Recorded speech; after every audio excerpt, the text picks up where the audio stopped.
হজ মৌসুমকে কেন্দ্র করে 13টি দেশের জন্য সাময়িক ভিসা নিষেধাজ্ঞা জারি করেছে সৌদি আরব। কূটনৈতিক সূত্র জানিয়েছে, এই নিষেধাজ্ঞা ওমরা, ব্যবসা ও পারিবারিক ভিসার উপর প্রযোজ্য এবং তা আগামী জুন মাসের মাঝামাঝি নাগাদ প্রত্যাহার করা হতে পারে। যাদের কাছে ওমরা ভিসা রয়েছে তারা 13 এপ্রিল পর্যন্ত দেশটিতে প্রবেশ করতে পারবেন বলে নিশ্চিত করেছে সৌদি কর্মকর্তারা। আর যেসব দেশের নাগরিকদের উপর এই সাময়িক নিষেধাজ্ঞা প্রযোজ্য হয়েছে সেগুলো হলো পাকিস্তান, ভারত, বাংলাদেশ, মিশর, Indonesia, Iraq, Nigeria, Jordan, Algeria, Sudan, Ethiopia, Tunisia এবং ইয়েমেন।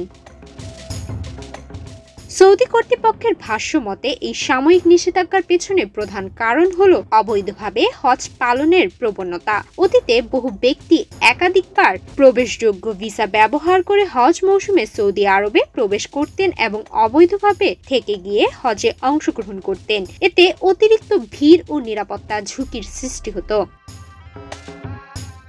আরেকটি বড় কারণ হলো অবৈধ শ্রমিক হিসেবে কাজ করা। সৌদি কর্তৃপক্ষ জানিয়েছে, অনেকেই ব্যবসা বা পারিবারিক ভিসা নিয়ে গিয়ে নিয়ম ভেঙে স্থানীয় বাজারে কাজ করতেন, যা শ্রম বাজারে বিশৃঙ্খলা সৃষ্টি করে।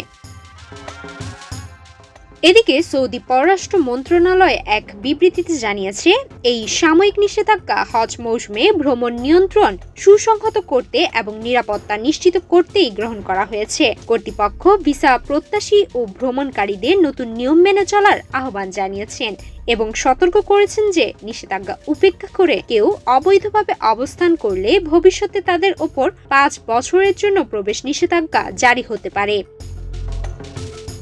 সৌদি আরবের এই সাময়িক নীতি দেশটির অভিবাসন ব্যবস্থার কঠোরতার প্রতিফলন, যার লক্ষ্য হজযাত্রী ও অন্যান্য ভিসা প্রবেশকারীদের সুশৃঙ্খল ব্যবস্থাপনা নিশ্চিত করা।